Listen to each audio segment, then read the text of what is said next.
अस्सलाम वालेकुम दोस्तों, ठीक ही गाय किसी ने कि असल चेहरा जो है वो किसी का भी अगर देखना हो तो मुश्किल वक्त में सामने आता है। अभी यूएई के अंदर जो कंपनियों के ऊपर एक मुश्किल वक्त आया हुआ है, लोगों के पास करने को काम नहीं है, कंपनियों का काम जो है वो बंद पड़ा है।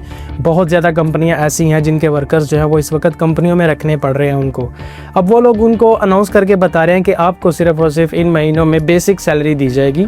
और बेसिक सैलरी जो मैन पावर्स कंपनियों की जो होती है वो किसी की 625 है, किसी की 825 है कि आपको इतनी सैलरी दी जाएगी, जिसमें शायद खाने का गुजारा भी बहुत मुश्किल है। वो तो ऑलरेडी यहाँ पर खाने का सर्वाइवल मुश्किल है, लेकिन फिर भी उनको बेसिक सैलरी अनाउंस कर दी गई है। जो महीना ये चल रहा है इसकी सैलरी भी उनको बेसिक ही मिलेगी। इन कंपनियों की हकीकत यह है कि आम दिनों में ये फी वर्कर की जो सैलरी आगे से लेते हैं, यानी जहाँ पर भी इनको वर्कर सप्लाई करना होता है उनसे जो ये सैलरी लेते हैं वो लेते हैं 4000 दिरहम तक, यानी पर बंदा इनको 4000 दिरहम मिलेगा और उसमें से इन्होंने 1000 या 1200 दिरहम अपने वर्कर को देना होता है। अब ये इतनी बड़ी ज़्यादती है कि कोई इंसान इसके बारे में इमेजिन भी नहीं कर सकता। उसमें इनको सिर्फ और सिर्फ ट्रांसपोर्ट मिलती है और इनको रहाइश मिलती है।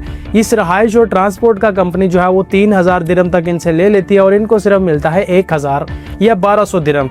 ये बहुत बड़ी ज़्यादती है। लेकिन जैसे ही मुश्किल वक्त आया उस 1000 में से भी इनको दे रही है सिर्फ और सिर्फ बेसिक सैलरी। मतलब कोई भी वर्कर जो इनके पास काम करता है वो 2 साल करे, 4 साल करे या 5 साल करे। बहुत ऐसे वर्कर्स हैं कंपनियों में जो 10-10 साल से एक ही कंपनी में काम करते हैं। मैन पावर जो कंपनियां हैं उसका 3 गुना खुद रखती हैं और एक हिस्सा उस वर्कर को मिलता है जो यहाँ पर मेहनत करता है। ये अरब कंट्रीज में आम चीज़ है। बहरीन है, सऊदीया है, यूएई है, मस्कत है, कुवैत है, ओमान है। यहाँ पर आम चीज़ है। यहाँ पर 3 हिस्से ये खुद रखते हैं और एक हिस्सा कंपनी जो है वो वर्कर को देगी। अब उस एक हिस्से में से भी सैलरी को आधी कर दिया। जैसे ही थोड़ा सा मुश्किल वक्त आया है, काम बंद हुआ है और तकरीबन 15-20 दिन जो है वो वर्कर काम पर नहीं गए। यहाँ पर कुछ कंपनियाँ ऐसी है जो पूरा महीना भी फ्री बैठना पड़ गया, तो उनको वो वर्कर इतना भारी लग रहा है कि उन्होंने ये कह दिया कि अब आपको सिर्फ बेसिक सैलरी मिलेगी, यानी आपको 600-650 दिरहम तक जो है वो सैलरी मिलेगी। इस महीने हो सकता है इतनी आए, हो सकता है इसे अगला महीना भी ऐसे ही आपको गुजारना पड़े।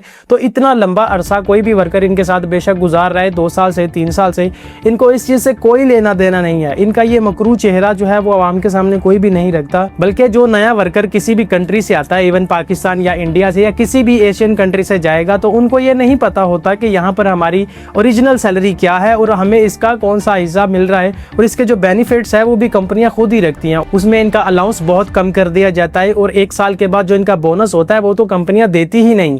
और कुछ कंपनियां तो इतनी मतलब गिर चुकी हैं कि वो कंपनियां इनको टिकट भी नहीं देती और वो ये बोलती हैं कि आपको 2 साल के बाद जो 1-2 सैलरी मिलेगी घर जाने के बाद, आपको उसी में से ही अपनी टिकट भी करवानी है। ये इतना घटियापन है कि कोई इंसान सोच भी नहीं सकता। और इन गल्फ कंट्रीज के बारे में अगर बात करें तो इन्होंने लोगों के फ्यूचर के बारे में बिल्कुल भी नहीं प्लान किया। हालांकि बड़ी बड़ी जो मल्टीनेशनल कंपनीज होती हैं वो अपने वर्कर्स के फ्यूचर को प्लान करती हैं कि हमारा वर्कर आगे चलकर इसका फ्यूचर क्या होगा। जाहिर सी बात है, हर एक शख्स की एक फैमिली होती है जिसको सपोर्ट करने के लिए वो कहीं भी दुनिया में काम करने जाता है। इवन वो अपनी कंट्री में भी होगा, वो सपोर्ट करने के लिए एक जगह पर कहीं जॉब कर रहा है, तो वहाँ पर रहते हुए उसका ये होता है कि वो अपनी पूरी फैमिली का रिस्पॉन्सिबल होता है और सारे खर्चे उसी सैलरी के ऊपर डिपेंड होते हैं। उसमें शादी हो जाए या मकान बनाना हो जाए, और ज़्यादातर जो लोग अपने घर को छोड़कर जाते हैं उनके मेन चीज़ें यही होती हैं कि पहले घर बनाना है, उसके बाद ये शादी का प्लान होता है। और ये एक हकीकत है। बेशक लोगों को ये लगे कि ये ऐसी बात क्यों कर रहा है, लेकिन ये एक हकीकत है और यही वो ज़रूरी चीज़ें होती हैं जिनके लिए अगर अपनी कंट्री में रोजगार नहीं मिलता, इन कंट्रीज़ के अंदर किसी ना किसी कंपनी में वीज़ा अप्लाई किया जाता है। और इन कंट्रियों की कंपनियों ने इतना घटियापन दिखा दिया कि इनके फ्यूचर प्लान के बारे में कुछ भी नहीं सोचा कि ये वर्कर हमारे पास 2 साल, 4 साल या 5 साल, 10 साल तक भी काम करेगा, तो 10 साल के बाद इसका फ्यूचर क्या होगा। इनको इसका बोनस भी खाना है, इनको इनकी सैलरी में से 3 हिस्से वो भी इनको खाने हैं बिना किसी भी वजह से। जो वर्कर काम कर रहा है उसको सिर्फ और सिर्फ 25% मिलेगा।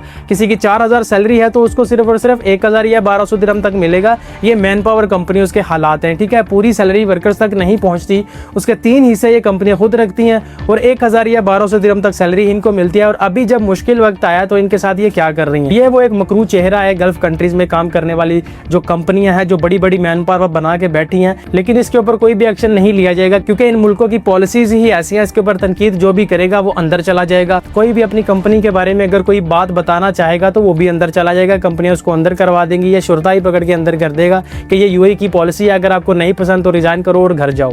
तो ये बहुत मुश्किल हालात हैं, लेकिन मुश्किल वक्त में ही पता चलता है कि कौन कितना साथ खड़ा होता है। बाकी फिलहाल तो यही हो रहा है कि उनकी बेसिक सैलरीज जो है वो अनाउंस कर दी गई है, यानी सैलरी भी अब पूरी नहीं मिलेगी।